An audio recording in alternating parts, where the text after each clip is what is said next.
Gabonaises et Gabonais, chers compatriotes, m'étant abstenu d'intervenir pour donner le temps aux Gabonais de juger d'eux-mêmes la situation actuelle de notre cher pays, je me rends compte aujourd'hui, avec satisfaction, que les langues se délient parce que simplement les yeux hier fermés s'ouvrent et que les oreilles hier bouchées entendent.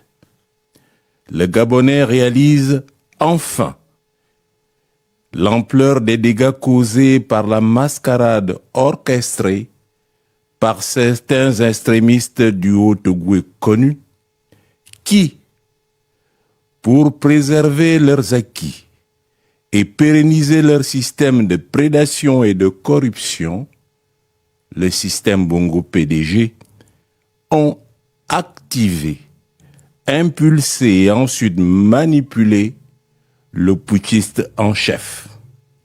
Ce dernier n'étant qu'un factotum, sans compétence, sans vision et sans boussole, en définitive, un véritable bouche-trou, le temps de préparer l'idylle qui attend sagement au chaud. C'est cela la réalité. C'est dire que le système est parfaitement contrôlé de haut et le pays évolue tel un bateau ivre sans gouvernail.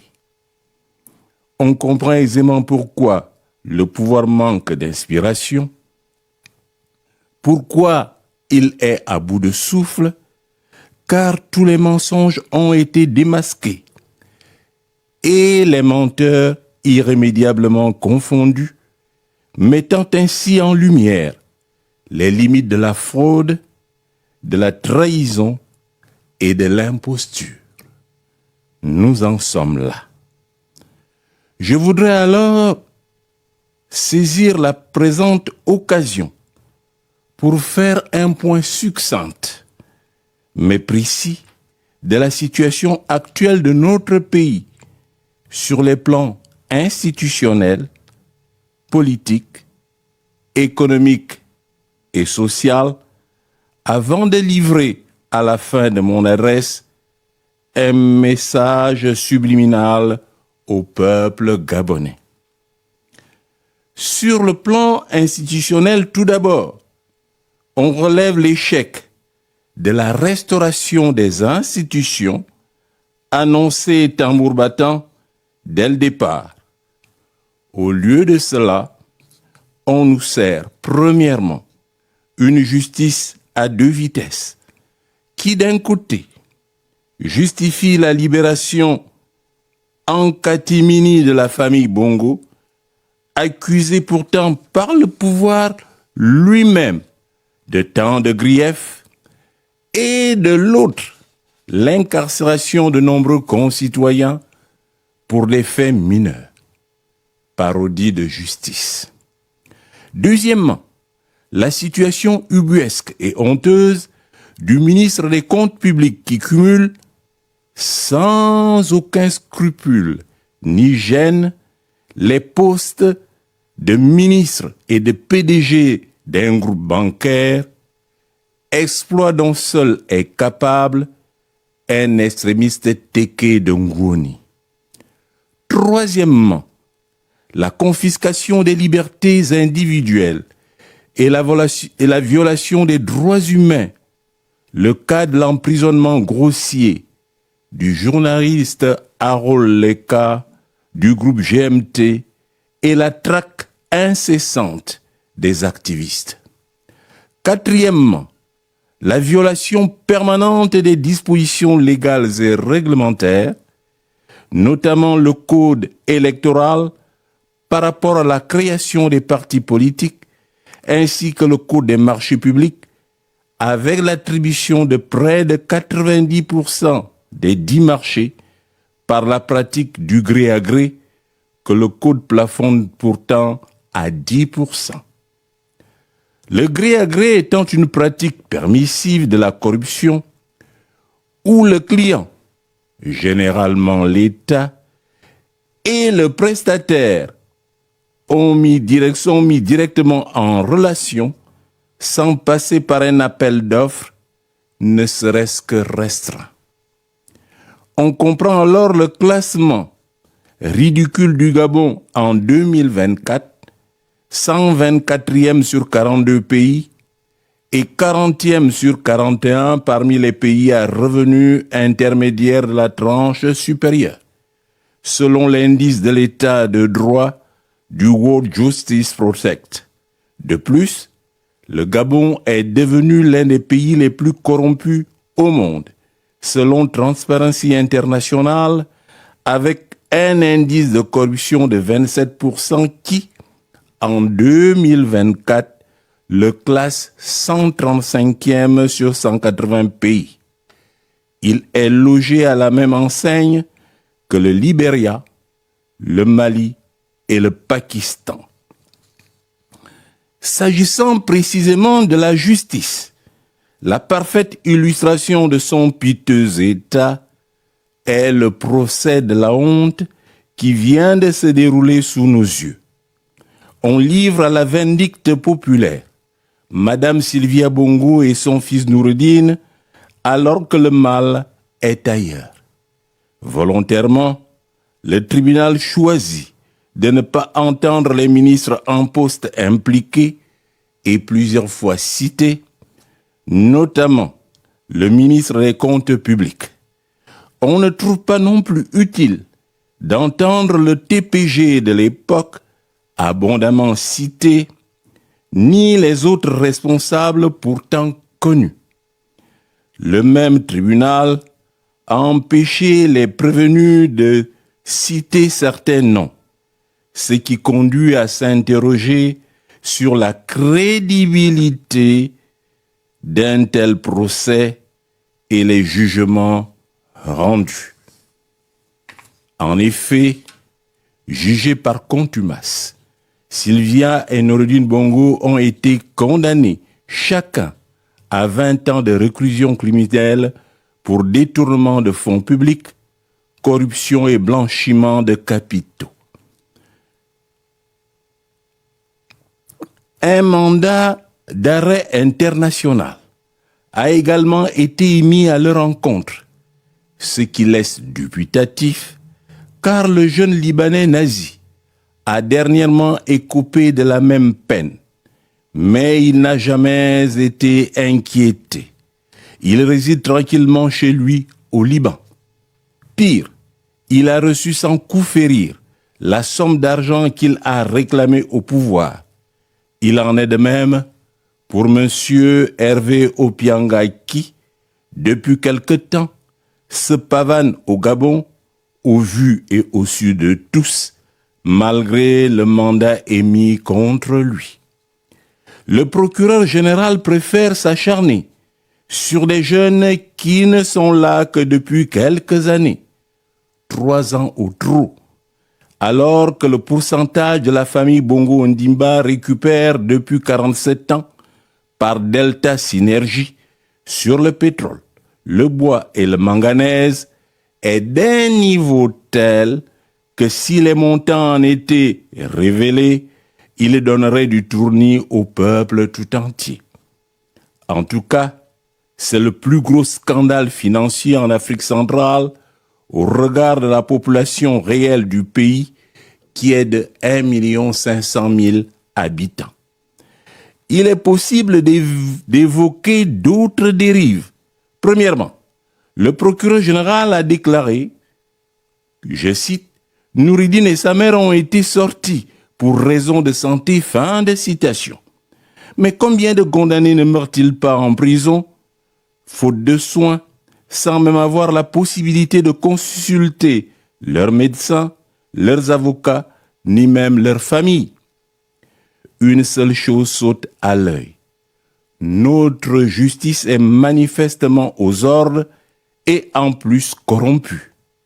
Quelle honte pour notre pays. Deuxièmement, comme témoignage, on a brandi les photos de la villa du président Ali Bongo, oubliant qu'il y a de nombreuses autres villas à la sablière, construit avec l'argent du contribuable. Le putschiste en chef a lui-même, n'a-t-il pas, dans le même quartier, des maisons? Peut-il justifier l'origine des fonds ayant servi à leur construction? Chers compatriotes, ainsi que je vous l'avais indiqué, il s'agit simplement d'un règlement de compte en famille, donc d'une révolution de palais où le Gabon n'est nullement pris en compte. Les vidéos qui circulent aujourd'hui le confirment bien. Nous avons l'obligation de corriger très vite tout cela grâce à la mise sur pied d'un véritable état de droit. Sur le plan politique, ensuite, c'est simplement la confirmation de l'imposture. En cela, quelques illustrations. Premièrement, la parodie d'élections législatives et locales qui a suivi la parodie des référendums et d'élections présidentielles a vu, d'une part, l'amplification de la fraude organisée, institutionnalisée, et d'autre part, la définitive restauration du système Bongo PDG à travers le retour triomphant de ses cadres. Deuxièmement, la décrédibilisation des acteurs politiques et même de l'activité politique en raison de la porosité de l'opposition dont les membres feignent en permanence la contestation radicale au départ pour terminer dans la compromission la plus vile parce qu'ils espèrent être repêchés par le pouvoir et pratiquer eux aussi allègrement le pillage du pays. Troisièmement, le silence étonnant de la seule autorité investie par une constitution illégale, taillée sur mesure, et de ce fait compétente pour répondre de tout et devant tous. La personne ainsi investie se terre aujourd'hui dans un silence coupable, devenu étonnamment aphone, dans des situations où elle devrait s'assumer. Elle préfère laisser la parole à des collaborateurs non appropriés pour des questions courantes qui ne relèvent nullement de leurs compétences ou à des ouailles, spécialistes de la diffamation, de l'insulte et de la désinformation dans les réseaux sociaux, oubliant même que c'est pour eux aussi que je me bats. Nous avons l'obligation d'y remédier grâce à la promotion de la vertu et d'une culture politique saine. Sur le plan économique, c'est la confirmation de l'amateurisme et de l'incompétence. Pour preuve, premièrement, les errements dans le choix des politiques économiques qui conduisent les autorités à parler vaguement de relance économique sans nullement préciser laquelle, par l'investissement ou par la consommation, selon quelle modalité, dans quel délai. Deuxièmement, la méconnaissance officielle affichée des fondements des orientations prises, rendant celles-ci de facto incohérentes et contre-productives, comme entre autres la mise en place de centrales d'achat dans une économie dite de marché, évoluant par ailleurs dans un espace économique communautaire. Troisièmement, la multiplication des effets d'annonce inutiles, Libreville 2, Oliville, ou l'obsession pour des audits aux résultats inexistant. De ce fait, les fonds publics qui auraient dû servir à la fourniture d'eau et d'électricité aux populations en détresse sont utilisés pour une campagne de propagande sans fin et sans intérêt. On se vante de vouloir construire des buildings sans même savoir quel Gabonais va en jouir. Certainement pas le Gabonais qui ment de tout et même du minimum. Quatrièmement, l'adoption d'un projet de loi de finances 2026, irréaliste et incohérent, dans lequel on aligne des montants invraisemblables qui n'ont aucun lien entre eux et ne procèdent d'aucune rationalité économique. Fixé à 7 233,3 milliards de francs CFA, contre 6 875,4 milliards de francs CFA dans la loi de finances rectificative 2025. Le budget ainsi arrêté ne tient nullement compte des potentialités réelles du pays et se révèle être, à plusieurs égards, une catastrophe, aussi bien par rapport aux prévisions de recettes que par rapport aux prévisions de dépenses. Par rapport aux prévisions de recettes tout d'abord, plusieurs questions viennent à l'esprit. Premièrement, comment peut-on prévoir l'augmentation des recettes pétrolières sans s'en référer à ces deux composantes que sont, d'une part, la production, qui décline au Gabon et tout le monde le sait, et d'autre part, le prix, qui décline aussi. S'agissant précisément du cours du baril, les prévisions faites pour l'année 2026 situent le prix moyen à 74,43 $. Quel est le prix retenu par le ministre des Comptes publics? Or, pour l'agence Fitch, le seuil de rentabilité budgétaire au Gabon est estimé à 85 $ le baril. Si le prix du Brent reste autour de 74 $ le baril, il serait au-dessous du seuil de rentabilité, ce qui aggraverait le déficit budgétaire, d'où la troisième question.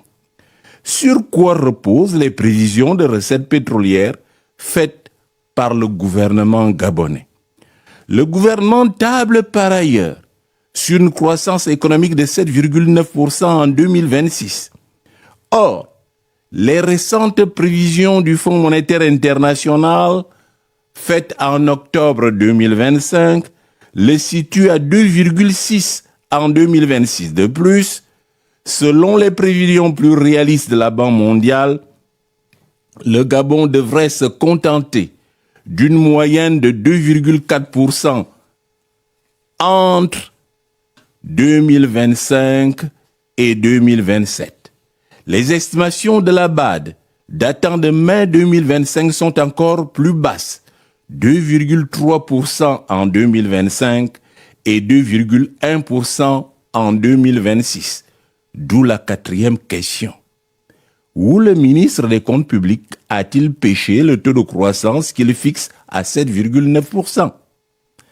Par rapport aux prévisions de dépenses ensuite, il apparaît que les seules dépenses réalistes et du reste surévaluées sont celles relatives aux dépenses de biens et services, 412,3 milliards de francs CFA, et aux dépenses de transfert, 441,4 milliards de francs CFA.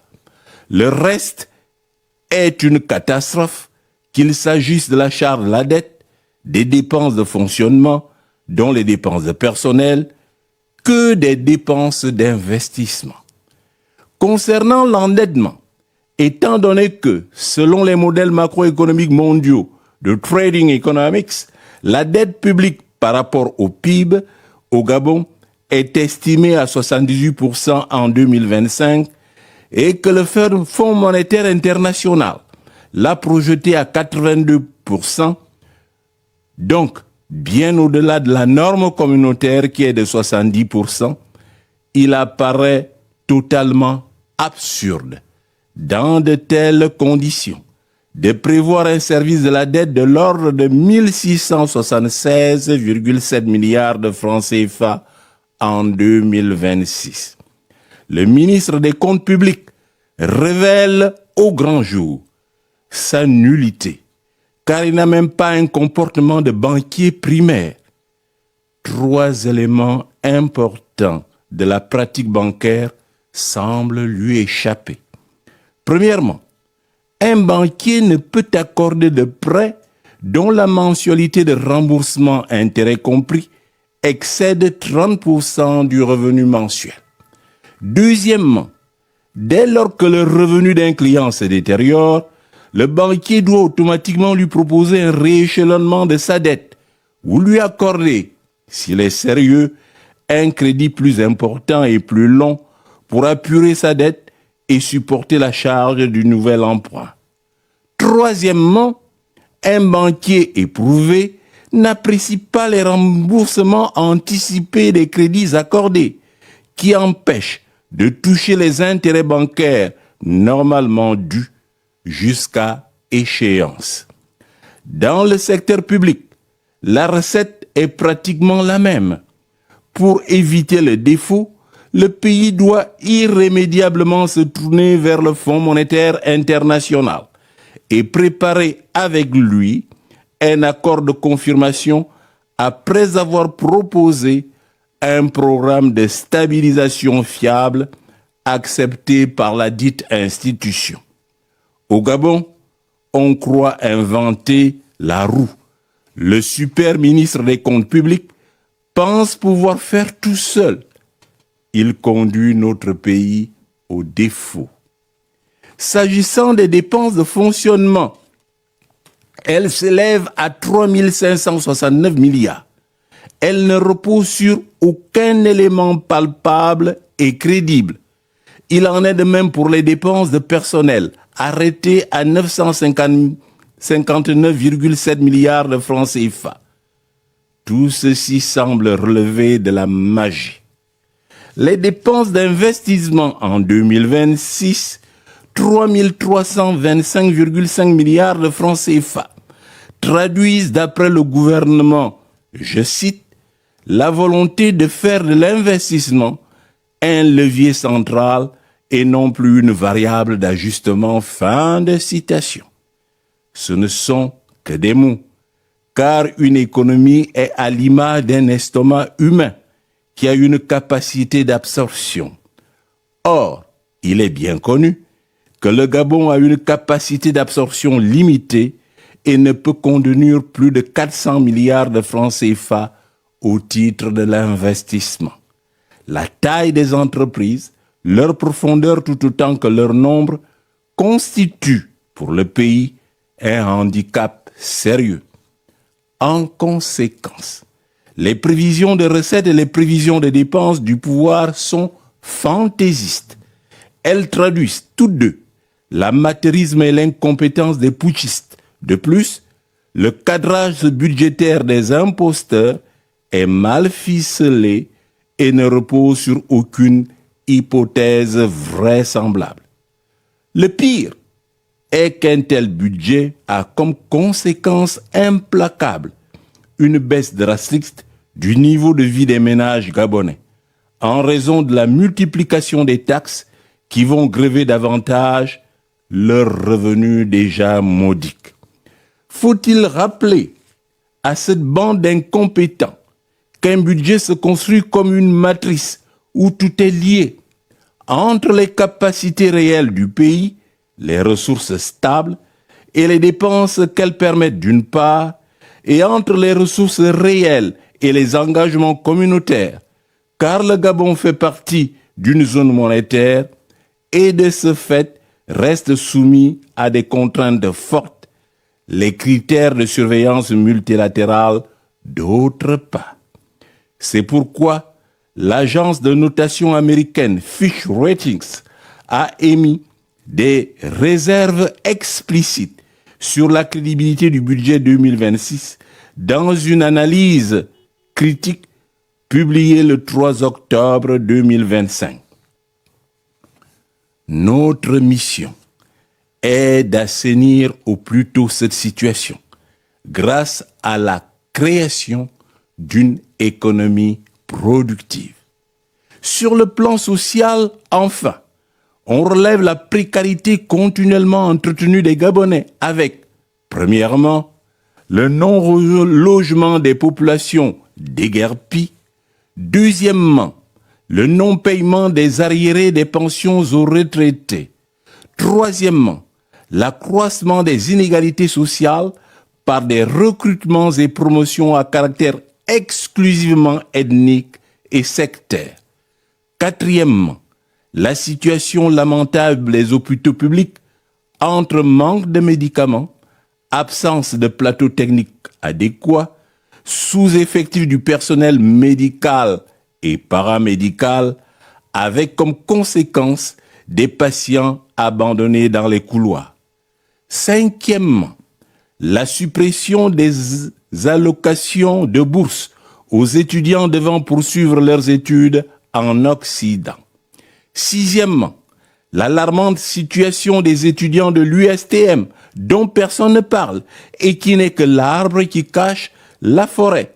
Sans oublier la détresse au primaire et au secondaire, où la salle de classe se transforme souvent en abri précaire. Ainsi, la rupture tant vantée par le pouvoir et ses turéféraires est simplement plombée à cause du recours aux pratiques anciennes. Favoritisme, clanisme, gabegie, détournement de fonds publics, gestion opaque des ressources, en fait, une république de coquins et copains, autant d'éléments auxquels s'ajoutent des scandales quotidiens qui conduisent à une déduction simple.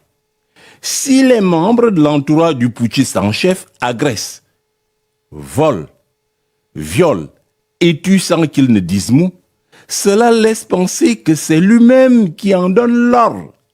De plus, que penser d'autre lorsque lui-même est mêlé à des scandales et que sa famille proche, demi-frères et cousins, est directement impliquée dans des escroqueries, détournements, braquages et autres arnaques.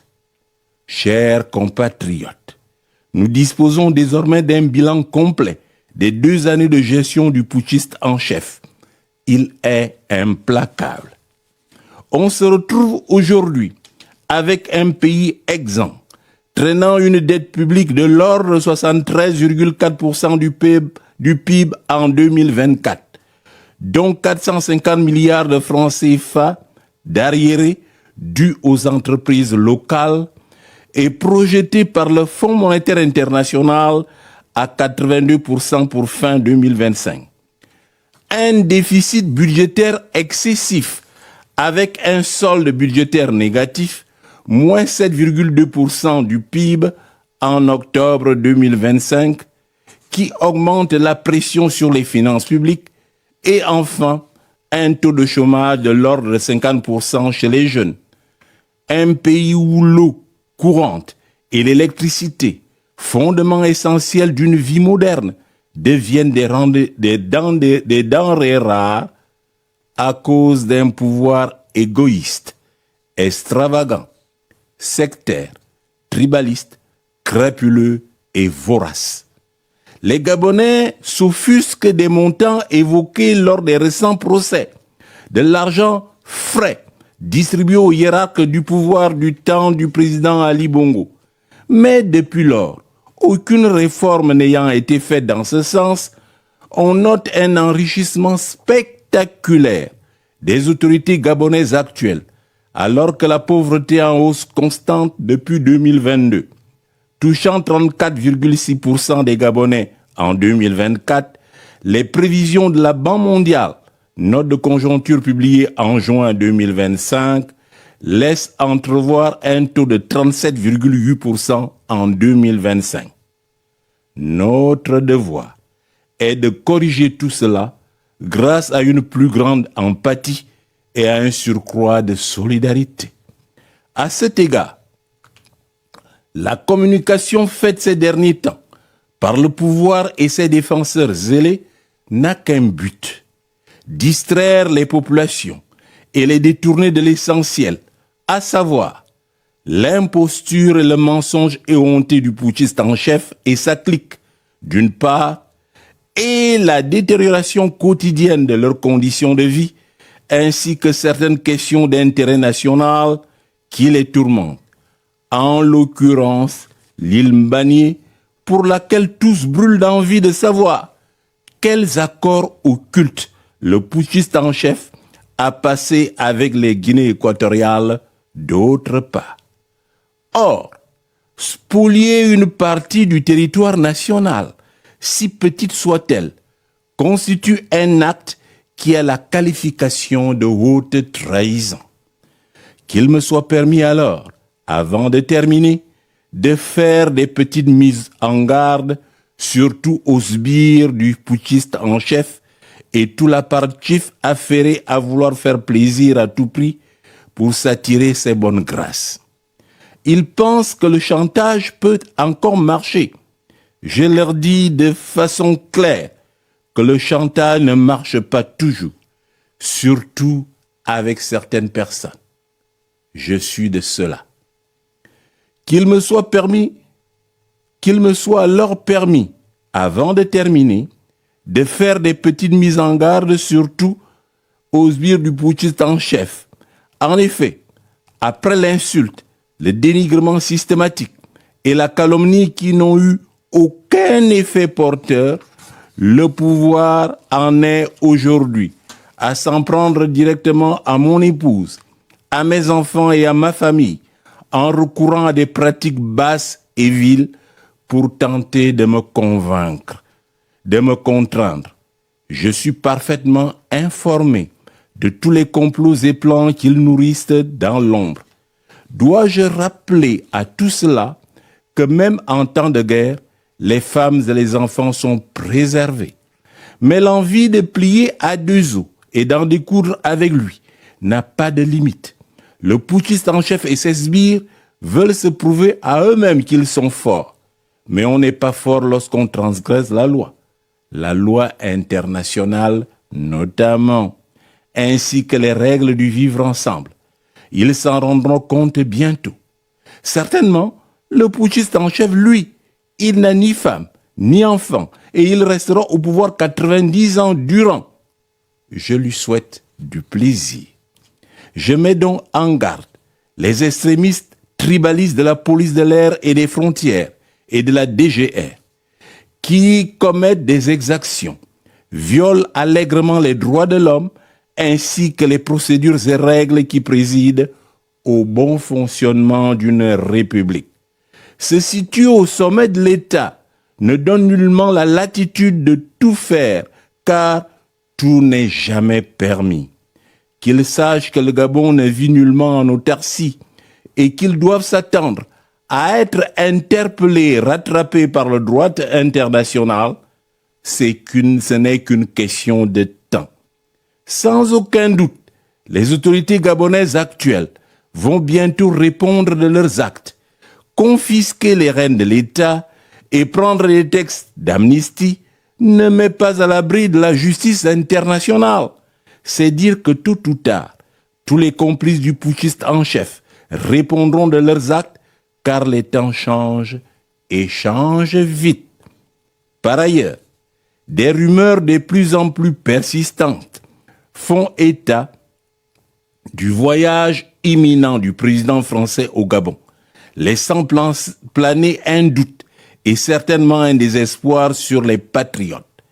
La vérité est que les autorités gabonaises font feu de tout bois pour que cette visite ait lieu.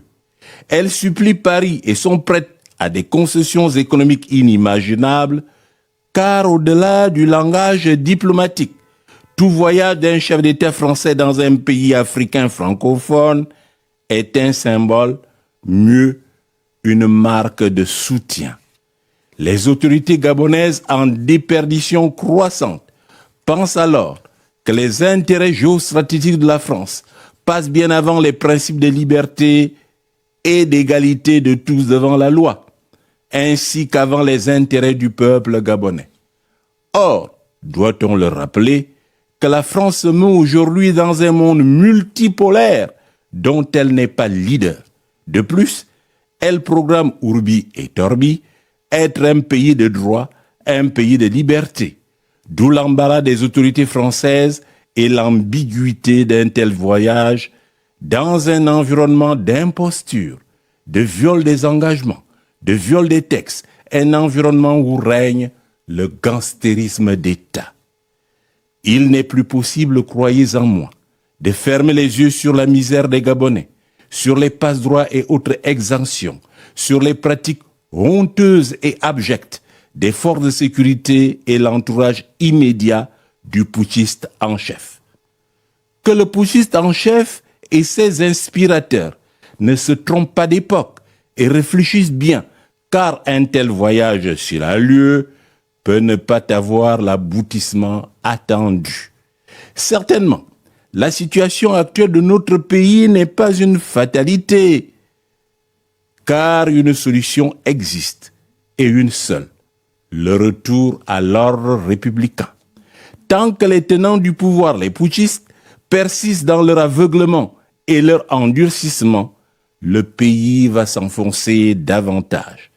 Dans de telles conditions, la multiplication des séances de vaudou et de bouiti, des rituels de libation chez les pygmées, les sacrifices de bœufs et les sacrifices d'humains, les messes noires, les passages et autres engagements macabres dans des loges maçonniques occidentales et dans des confréries internationales, conjugués au voyage à Rome, n'y feront rien.